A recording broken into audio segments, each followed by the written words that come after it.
Next మనకి role based access control అన్న. ఎప్పుడైతే ఈఆర్పీలోకి వచ్చామో డేటాబేస్ అంతా కూడా సెంట్రలైజ్ అవుతుంది. ఒకవేళ ఇంతకుముందు అయితే డీసెంట్రలైజ్ సిస్టమ్స్, ఎవరి సిస్టమ్ లో వాళ్ళ డేటా ఉండేది. సో ఆ సిస్టమ్ కి వాడి మాత్రమే యాక్సెస్ ఉండేది. వాడు ఆఫీస్ వాడు తాళం వేసుకొని పోతాడు, లేదా వాడు రూమ్ తాళం వేసుకొని పోతాడు. సో జనరల్ గా అయితే కనుక ఆ సిస్టమ్ లో ఉన్న డేటా యాక్సెస్ చేయడం కొంత కష్టం. కానీ ఇప్పుడు ఏమైపోయింది, డేటా అంతా కూడా సెంట్రలైజ్ అయిపోయింది. సో ఆ సెంట్రలైజ్డ్ డేటా ఎవరికి ఎంతవరకు కనబడాలి, ఎవరికి ఎంతవరకు యాక్సెస్ ఇవ్వాలి, ఓన్లీ వ్యూయింగ్ కి పర్మిషన్ ఇవ్వాలి, అసలు వ్యూయింగ్ కూడా పర్మిషన్ ఉందా, ఎడిట్ ఇవ్వచ్చా, డిలీషన్ కి పర్మిషన్ ఇవ్వచ్చా అనేది ఒక మేనేజ్మెంట్ ఏదైతే ఉందో దీన్ని రోల్ బేస్డ్ యాక్సెస్ కంట్రోల్ లేదా రోల్ బేస్డ్ సెక్యూరిటీ పాలసీ అంటారు. రోల్ బేస్డ్ సెక్యూరిటీ పాలసీ లేదా role based access control. So దీనికోసంగా డేటా అడ్మినిస్ట్రేటర్ ఉంటారు. సో డేటా అడ్మినిస్ట్రేటర్ ఒక హైరార్కీ డిజైన్ చేసుకుంటారు. అసలు సిస్టమ్ లో టాప్ ఎవరు, సో ఎవరి అడ్రస్ ని ఎవరు సర్పాస్ చేయొచ్చు. సో ఒక హైరార్కీ చార్ట్ తయారు చేస్తారు, డిపార్ట్మెంటల్ చార్ట్స్ తయారు చేసుకుంటారు, ఎవరెవరికి ఏ డేటా యాక్సెస్ అవసరం అనేది తెలుసుకుంటాడు. మనం ఫస్ట్ ఏదైతే ఒక డాక్యుమెంటేషన్ చెప్పుకున్నాం చూసారా, ఆ డాక్యుమెంటేషన్ లో ఎప్పుడైతే మనం ఈఆర్పి డెవలప్ చేస్తున్నామో అప్పుడే ఎవరైతే ఇంటర్నల్ యూజర్స్ ఉంటారో వాళ్ళని మనం కన్సల్టేషన్ చేస్తూనే ఇదంతా డెవలప్ చేస్తాం. సో కాబట్టి వాళ్ళ అవసరాలు ఏంటి, ఎంతవరకు డేటా అవసరం ఏంటి, ఇవన్నీ కూడా కనుక్కుంటాం.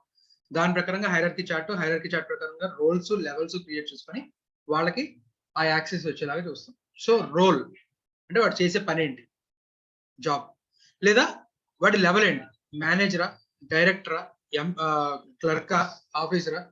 సో లెవెల్ బట్టి కానీ లేదా వాడు చేసే పనిని బట్టి కానీ మనకి యాక్సెస్ అనేది ఇస్తారు డేటా అడ్మినిస్ట్రేటర్. దీన్ని రోల్ బేస్డ్ యాక్సెస్ కంట్రోల్ అంటారు. So role based access control definition కనుక చూస్తే, so role based access control is an approach to restricting system access to authorised users. Authorised users మాత్రమే సిస్టమ్ ని use చేసేలా restrict చేయడం. అంటే authorised users లో కూడా వాళ్ళ రోల్ బేస్డ్ అండ్ వాళ్ళ level based access control. So RBAC sometimes refers to as role based security policy. Role based security is a policy neutral access control mechanism defined around the roles and privileges that lets employees having access rights only to the information they need to do their jobs and prevent them from accessing information that doesn't pertain to them. వాళ్ళకి అవసరం లేనటువంటి డేటాకి access లేకుండా వాళ్ళు ఏ పని అయితే చేయాలో need to do basis లో మాత్రమే వాళ్ళకి డేటా యాక్సెస్ అనేది ఇచ్చే మెకానిజం ఏదైతే ఒక పాలసీ ఉందో, న్యూట్రల్ పాలసీ అంటున్నాం. అంటే ఎవరికి ఎక్కువ బయాసిడ్నెస్ లేకుండా పాలసీ తయారు చేసేటప్పుడు వీడు మన చుట్టమే కదా, వీడు కొంచెం ఎక్కువ యాక్సెస్, ఇలా ఎటువంటి బయాసిడ్నెస్ లేకుండా న్యూట్రల్ గా డెవలప్ చేయబడినటువంటి ఒక సెక్యూరిటీ పాలసీ. దీనిలో రెండు రకాలు ఉంటాయి, mandatory access controls and discretionary access controls. Mandatory access controls highly secure, మనం ఇక్కడ ఎక్కడా చూడం. మనం నార్మల్ గా అయితే చూసే ఛాన్సే లేదు, ఎందుకంటే అవి మిలిటరీ, ఇంటెలిజెన్స్ ఇలాంటి వాటి దగ్గర యూస్ చేస్తారు. మ్యాండేటరీ యాక్సెస్ కంట్రోల్ అనేది కంప్లీట్ గా సెంట్రలైజ్డ్ గా డిసైడ్ చేయదు. వాళ్ళ లెవెల్ ఏంటి, వాళ్ళ హైరార్కీ ఏంటి, దాని ప్రకారంగా వాళ్ళకి డేటాబేస్ కి, సిస్టమ్స్ కానివ్వండి, యాక్సెస్ అనేది ఇవ్వబడుతుంది. డిఏసి లో వచ్చేసరికి డిస్క్రిషనరీ యాక్సెస్ కంట్రోల్స్ లో వచ్చేసరికి యూజర్ ఐడి పాస్వర్డ్ సిస్టమ్ చూసారా, ఒక సిస్టమ్ లోకి ఎంటర్ అవ్వాలంటే యూజర్ ఐడి పాస్వర్డ్ కొట్టేస్తే ఇచ్చేస్తుంది. ఒకవేళ ఆ యూజర్ ఐడి పాస్వర్డ్ ఎవరికైతే షేర్ చేసాం అనుకోండి, ఏమవుతుంది, మన డేటా వాళ్ళకు కూడా కనబడేలా చేయొచ్చు. కానీ ఎంఏసీలో అలా కాదు.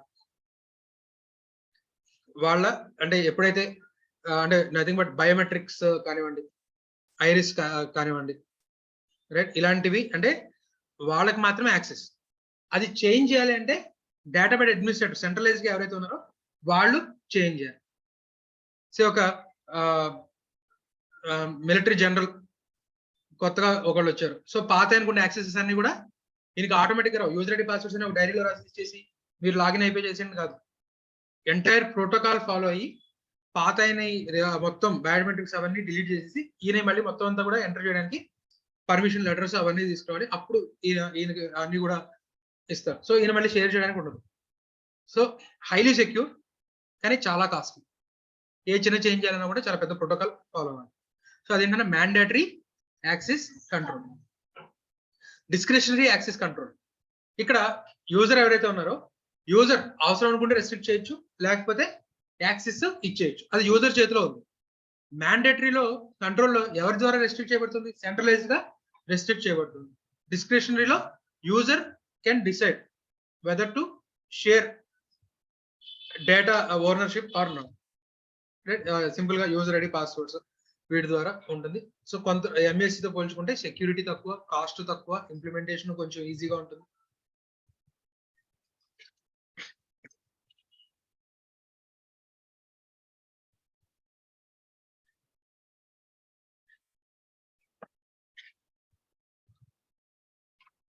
సో ఎంసీఏలో criteria is defined by system administrator and strictly enforced by the operating system and are unable to alter by end users.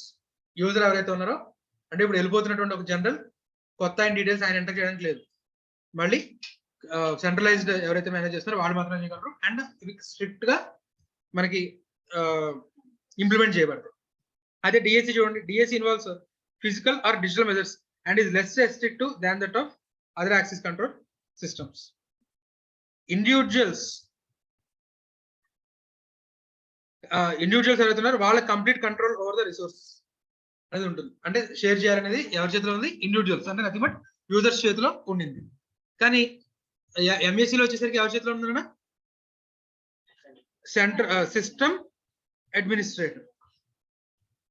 ఇక్కడ వచ్చేసరికి individuals or end users, right? So ఇక్కడ వచ్చేసరికి only users or devices with the required information security clearance can access protected resources. ఎవరైతే access ఉన్న వాళ్ళు ఉన్నారో వాళ్ళు మాత్రమే డేటాను కానీ రిసోర్సెస్ కానీ యూజ్ చేయగలరు. A central authority regulates access rights based on the multiple levels of security.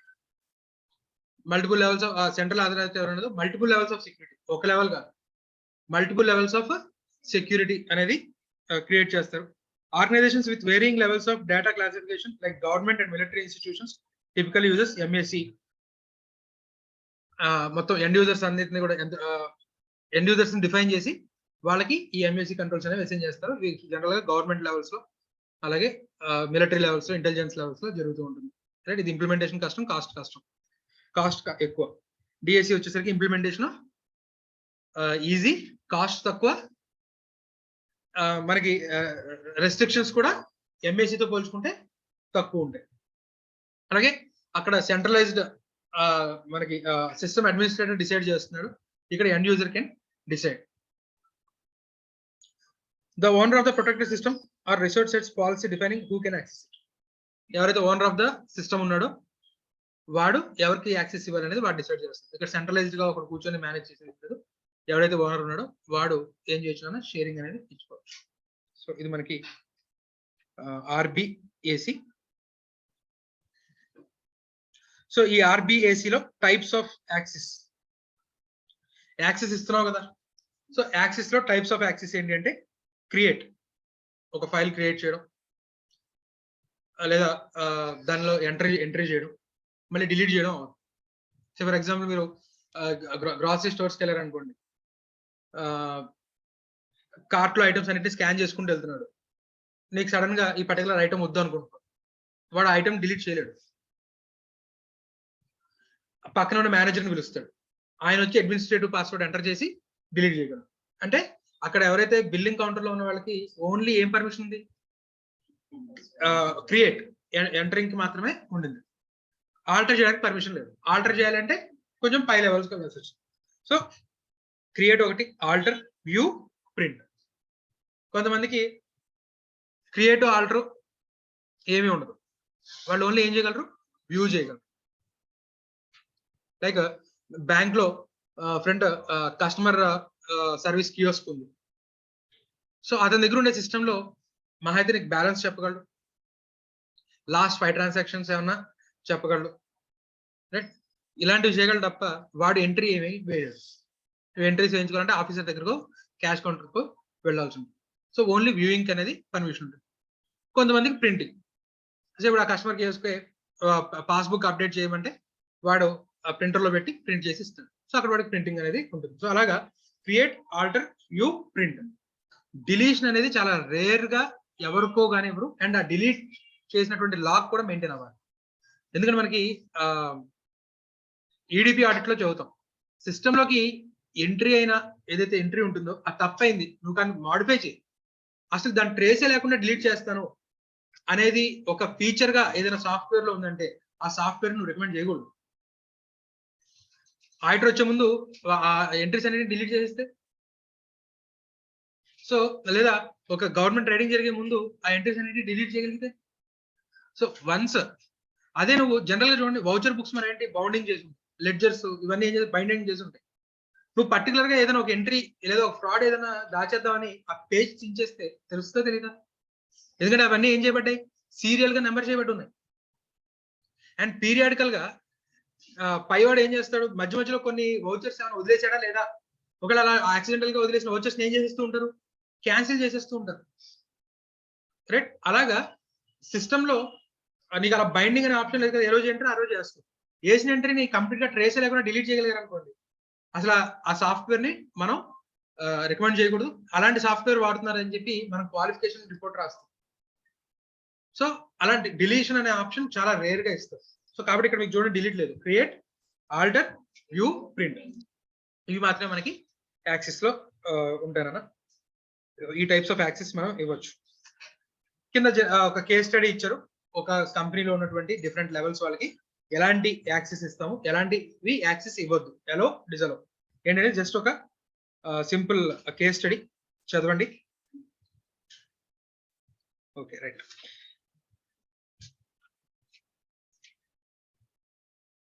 So RBAC role based access control star mark వేసుకున్నాను, చాలా సార్లు అడిగినటువంటి క్వశ్చన్.